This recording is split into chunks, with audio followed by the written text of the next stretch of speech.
il y a de fortes chances que vous ayez déjà fumé du cannabis. Et puisque vous regardez cette vidéo, il y a aussi de fortes chances que vous pratiquiez la musculation. Du coup, il y a une petite chance pour que vous ayez déjà fait les deux en même temps. Concrètement, aujourd'hui, on va se poser la question, qu'est-ce qui se passe si on s'entraîne complètement défoncé? Petit disclaimer avant de commencer cette vidéo pour dire que le cannabis reste une substance interdite en France. C'est une drogue et c'est toujours puni par la loi. Ici, je vais bien parler de cannabis avec plus de 0,2% de THC et non de CBD, ce qui est autorisé en France. Le CBD n'a à ce jour prouvé aucun effet, si ce n'est un effet placebo. Peut-être que plus tard, on verra que si, mais actuellement, ce n'est pas le cas. Donc tout ce que je veux dire ici n'est pas valable pour le CBD, seulement pour le cannabis classique. Du coup, on va s'intéresser à une molécule aujourd'hui qui s'appelle le THC ou le tétrahydrocannabinol. En fait, votre corps produit lui-même une molécule proche de la THC, l'endocannabinoïde. Et cette molécule ou le THC va agir sur le système qui s'appelle le système endocannabinoïde. Quand la THC vient justement se fixer à un des récepteurs du système endocannabinoïde, il se passe des effets justement très intéressants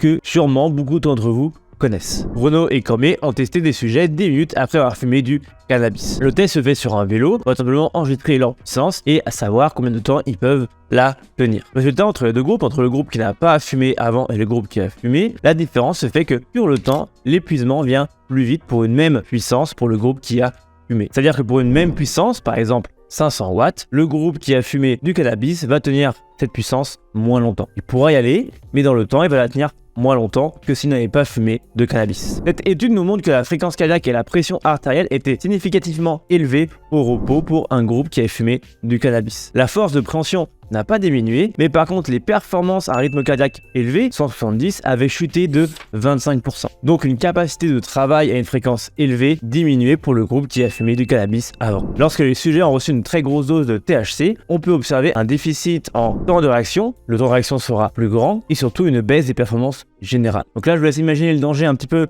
de consommer une grosse dose de THC avant de faire par exemple une série de squats très lourdes. Ou par exemple si vous jouez au foot, un temps de réaction diminué va pas vous faire performer. Ces effets-là étaient observés jusqu'à 5 heures après l'ingestion d'une forte dose de THC. Donc par exemple, je ne recommanderais absolument pas de consommer une grosse dose de THC avant une séance de force par exemple. Si après votre séance c'est que d'exercices d'isolation, en tout cas votre programme est bizarre, mais si c'est que d'exercices d'isolation, à la limite, pourquoi pas, on n'a pas besoin d'être stable ou autre. Mais d'un point de vue performance, ça n'apporte absolument rien d'être défoncé pendant l'effort, du moins pour la musculation. Qu'en est-il par exemple pour des sports d'endurance? Peut-être que certains d'entre vous pratiquez la course et quand vous courez beaucoup, il y a un état qui arrive au bout d'un moment qui s'appelle l'euphorie du coureur. C'est un état en gros d'exaltation où d'un coup on prend énormément de plaisir et on a l'impression qu'on pourrait courir comme ça pendant des heures. Cette étude nous explique justement d'où vient cette euphorie. C'est dû à une molécule qui s'appelle la bêta-endorphine et aussi une autre molécule qu'on a vue juste avant, l'endocannabinoïde. Étant donné que la THC partage les mêmes effets que l'endocannabinoïde, fumer avant votre séance de course par exemple pourrait permettre d'avoir cette euphorie du coureur plus tôt et plus rapidement. Donc en gros d'augmenter un petit peu la joie que vous ressentez en courant dès le début. À noter que bien que ça augmente la joie entre guillemets de courir, ça ne va pas augmenter votre performance de course. Vous ne serez pas plus rapide car vous êtes défoncé. Ce serait trop facile. Ok, donc si on résume, à part peut-être augmenter la joie d'un effort, ça diminue les performances générales, on a moins de capacité de tenir un effort intense et perte de stabilité, perte de concentration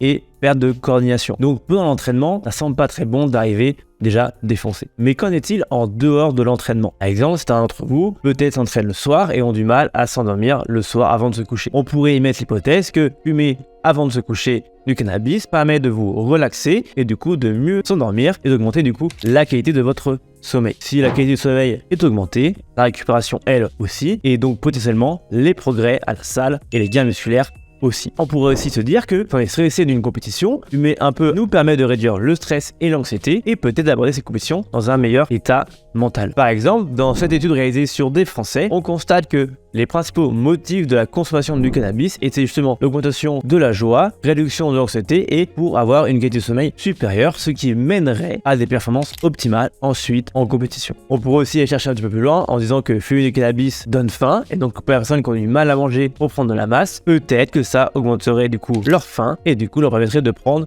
plus de poids plus facilement. Mais du coup à l'inverse, si on est en sèche et que vous fumez, ça peut être délétère car vous aurez justement beaucoup plus faim et ça peut ruiner justement vos efforts. En résumé, pendant l'entraînement, ça n'a pas d'intérêt. En dehors, ça pourrait être intéressant pour augmenter des qualités comme le sommeil, réduire l'anxiété, le stress, etc. Le comité international olympique a inclus le cannabis sur la liste des substances interdites depuis 1989. Et depuis 2004, l'Agence mondiale de l'antidopage a inclus aussi le cannabis sur sa liste. C'est donc une substance interdite en compétition et vous risquez une suspension de vos compétitions si vous faites surprendre avec. Voilà, cette vidéo est terminée, j'espère qu'elle vous a plu. Alors c'est marrant parce que l'idée m'est venue au travail, parce qu'un de mes collègues qui fait de la préparation physique pour une équipe de foot, là où je travaille, on a vu un de ces joueurs arriver complètement défoncé, on va pas se mentir, il était complètement défoncé. Il avait du coup un fort taux de THC comme on l'a vu avant parce qu'il tenait pas debout, il a mis peut-être une bonne 15-20 minutes à mettre ses chaussures et faire ses lacets, et du coup je me suis demandé qu'est-ce qui se passe si cette personne s'entraîne. Si jamais vous en consommez ou autre, je vous l'invite pas à me le dire dans les commentaires, vu que ça reste quand même complètement illégal. Donc gardez-le pour vous, ou alors on peut changer le mot si vous voulez. N'hésitez pas en tout cas à faire un retour si cette vidéo vous a plu, à vous abonner, et moi je vous dis à plus la team.